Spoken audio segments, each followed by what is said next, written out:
வணக்கம். நம்ம இந்த வீடியோவில் எதை பற்றி பார்க்க போகிறோம்னா, ஒரு இடம் வாங்குறதுக்கு முன்னாடி நம்ம எந்தெந்த ஆவணங்கள்லாம் செக் பண்ணணும், வேறு என்னென்ன பார்க்கணும், இதை பற்றி தான் இந்த வீடியோவில் பார்க்க போகிறோம்.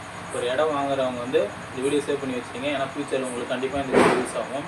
ஃபஸ்ட்டு உங்கள் இடம் வாங்க போகிறோம்னா, உங்களுக்கு யார் சேல் பண்ணுறாங்களோ அவங்க பேரில் சேல் டீடு இருக்கா, அதாவது கிரை பத்திரம் இருக்கா அப்படின்றத வந்து செக் பண்ணி பார்த்துக்குங்க. இந்த இடம் வந்து டைரெக்டாக அவர் பேரில் இருந்து அப்படியே கொடுக்குறாருன்னா ஓகே.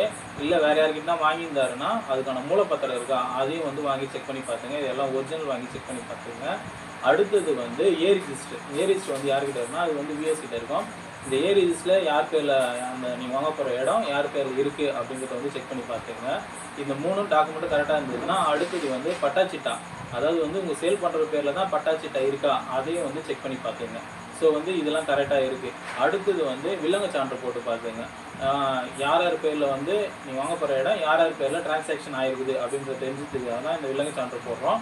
இது வந்து 1975 நம்மளுக்கு ஆன்லைனில் வரும். அதுக்கு முன்னாடி வந்து ரிஜிஸ்டர் ஆஃபீஸில் கொடுத்தா நம்ம வில்லங்க சான்று வந்து போடணும். ஸோ வந்து இது எல்லாத்தையும் செக் பண்ணி பார்த்துட்டீங்க. இது எல்லாமே உங்களுக்கு கரெக்டாக இருக்குது. ஓகே, அடுத்தது வந்து என்ன பண்ணணும்னா, நம்ம அட்வான்ஸ் கொடுக்கறதுக்கு முன்னாடி நீங்கள் வந்து வாங்க போகிற இடத்தோடைய அளவு வந்து கரெக்டாக இருக்கிறத வந்து மெஷர் பண்ணி பார்த்துக்கணும். இதுக்கு நீங்கள் என்ன பண்ணணும், நீங்கள் சேல் வாங்க போகிறீங்களா அவருடைய பேர்லேயே வந்து சர்வேருக்கு படி கட்டிட்டு சர்வேரை வர வச்சு இடத்த அளந்து இடம் வந்து நம்ம வாங்க போகிற அளவு வந்து கரெக்டாக இருக்கா அப்படின்றத வந்து செக் பண்ணி பார்த்துங்க. செக் பண்ணி பார்த்துட்டு அதுக்கப்புறமேட்டு வந்து அந்த இடத்துக்கு வந்து அட்வான்ஸ் கொடுங்க. அடுத்து வந்து ரெஜிஸ்ட்ரேஷன் வச்சுங்க. ஸோ வந்து நம்ம ஒரு இடம் வாங்க போகிறோன்னா இதான் வந்து முக்கியமான விஷயங்கள். இந்த முக்கியமான விஷயங்கள் நம்ம பார்த்து வாங்கிட்டோன்னா கரெக்டாக செக் பண்ணி வாங்கிக்கணும்னா ஃப்யூச்சரில் வந்து நம்மளுக்கு எந்த ப்ராப்ளமும் வராது. ஓகேங்களா? நன்றி, வணக்கம்.